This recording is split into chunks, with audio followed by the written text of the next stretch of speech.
CBS Sports NBA analyst John Gonzalez on the heels of a new layout for the NBA All-Star Game. And I personally had to take a temperature check. I had to check with my friends. I had to check with Twitter/X. And everyone seemed to be on board with this new format. For the most part, we got to see a little bit of defense, but we also got to hear Draymond Green be very super critical of the event. He mentioned on air that he's worked very hard throughout his career to be able to play on the Sunday night of an All-Star weekend. And then they bring in rising stars who might not have earned that spot just yet, but as the analyst, I want to get your takeaways. Give me your takeaways on this all-star layout. Yeah, I think there's a couple of things at play here, Kiana. On the one hand, there was more defense. I thought that the youngs versus the olds was a fun format, and both sides were trying. Draymond Green isn't wrong that he did have to work pretty hard to become an all-star, and these guys are up-and-comers. But then Charles Barkley's response right after that was, well, hey, man, your generation is the ones who broke this thing. And so the NBA was sort of forced into what Charles Barkley called this kamikaze format.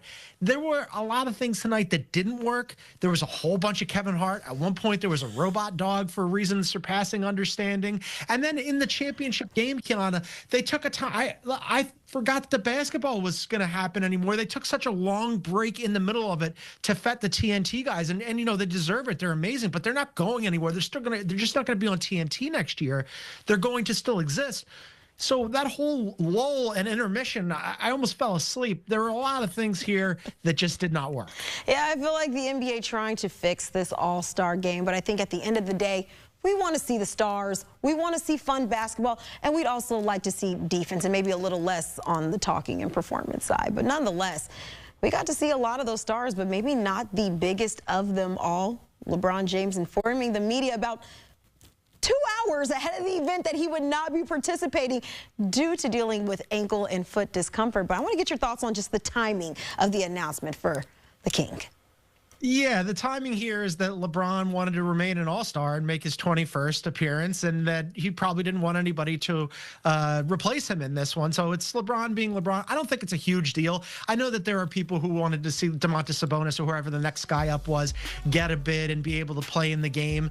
But also, this game wasn't any great shakes anyway. And oh, by the way, Kiana, he wasn't the only one to bow out late. Ant Edwards, according to Mark Spears, had a groin and or a cold. He didn't show up in the game either. So LeBron James taking a lot of heat because he's LeBron James. But there were a lot of things that didn't work and that we should nitpick about tonight. I don't think LeBron setting this one out is one of them. Nonetheless, I'll say it was still entertaining to see him courtside and interacting with the guys nonetheless. But, John, from rising stars to the new format, Matt McClung dominating the dunk contest to even a kid beating out Damian Lillard for $100,000. It was an eventful weekend in the Bay. So if you had to give me a letter grade, what would your overall grade for this year's new look All-Star Weekend be?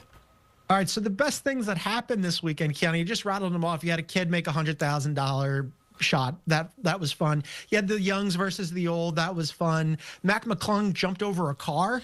That was interesting and really did it not in the way that Blake Griffin did it when Blake Griffin jumped over the hood of the car. This kid went over the top of the car. And my favorite part of the whole weekend was Chris Paul deciding that he was going to try to game the system and cheat in the skills competition, even though he's 39 years old and a multi-time All-Star and a first-ballot Hall of Famer. He just decided to throw caution to the wind. Those are the best things that happened, Kiana. The rest of it was all just like a whole bunch of weird nonsense where they were trying to make something out of the weekend and stretch it out. This whole thing tonight that went on for 3 hours, that could have been an email. Just send that in an email and we'll all be done here. A D on the whole product for the weekend. Just send it in an email. We don't need a whole meeting for this. Put it in an email. But as far as Chris Paul and Victor Wembanyama, they were under the impression of working smarter, not harder. But they didn't fully read the disclaimer and the rules. But I admire the effort that they had there. But, John, let's flip the script and look a little bit ahead because we're entering that unofficial second half of the NBA season. And I want to take a look at the odds to win the NBA Finals. The defending champs who entered the All-Star break second in the East have the shortest odds to go back-to-back at +195. They're followed by the top team in the West, the Thunder, at +220. The 10-loss Cavs have the third shortest odds at plus 850. Then the Knicks, Nuggets, and new-look Lakers rounding out the top 6 odds to win the title this year. So as we start gearing up for the second half of the season, there's teams that maybe might have a second half surge. Contenders could turn into pretenders, vice versa. There's the health of top players and teams and the impact of maybe new faces in new places. But give me the biggest storyline that you are looking forward to in these final 2 months of the regular season. Oh, you nailed it with that last one there, the new faces and new places thing, right? What was the biggest topic at the trade deadline? What was the biggest topic at All-Star Weekend this weekend? It's going to be the biggest topic for the rest of the season. It's Luka Doncic getting traded to the Lakers, and how does he perform next to Mr. I don't want to play in the All-Star game, but I'm not going to tell you until the very end here, LeBron James.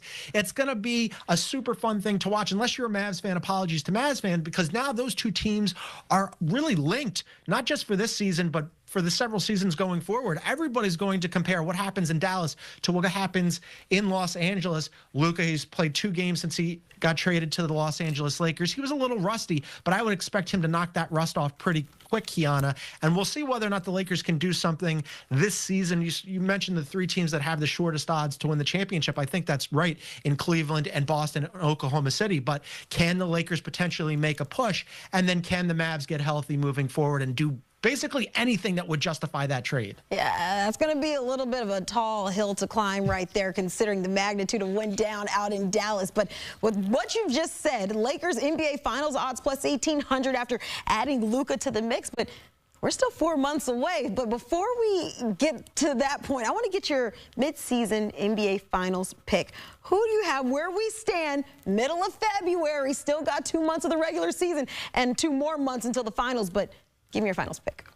Yeah, I'd love to go with the Cavs, and I think they have a shot. They've been really good all season long, the #1 offense in the NBA, and a top 10 defense, way ahead of the curve, way ahead of anybody's predictions, certainly mine. But I think in the Eastern Conference, it's going to be the defending champion Boston Celtics getting through, because they've got that muscle memory. Their 1 through 6 is as good as anybody in the NBA. And in the Western Conference, they're tied for the best record in the NBA, and I think they're the best team in the NBA, the Oklahoma City Thunder. SGA is a legitimate MVP candidate. He's probably the front runner for the MVP candidate. It's got a little bit to go with him and Joker, so we'll see what happens with that award. But they've been so good. They just got Chet Holmgren back. They've got the #1 defense in the NBA by a mile, Kiana. It's not even close. They've also got a top 10 offense. I'm going to pick the Oklahoma City Thunder to win their first championship, one of what could be many, because they're that good and they're that deep. And if SGA is in the championship, he's going to be the best player on the floor. So, yeah, I like the Thunder. Are we already predicting MVP as well, John? Is that what you're telling me right now? We're looking at SGA, what he's done in his body of work, and that just continuing into the postseason? He's the favorite right now, but I think it's going to be pretty close, because I don't think some people have realized that Joker, who has won 3 of the last 4 MVPs, the Denver Nuggets are only a half game out of second place. If all of a sudden Denver gets back into it, the narrative could shift a little bit, because at the beginning of the season, it was Joker as the favorite. Now, all of a sudden, SGA's got the momentum. We still got about a third of the season, somewhere between a quarter and a third of the season left. That could shift back. It's going to be interesting to watch it all. Các bạn vừa xem xong video phân tích của chúng tôi. Sau đây sẽ là video hướng dẫn cách làm một bông hoa trang trí màu hồng của chúng tôi. Bây giờ các bạn cùng tôi thực hiện cách làm nhé. Hôm nay thì mình sẽ hướng dẫn cho các bạn cách để làm một cái sợi dây trang trí hình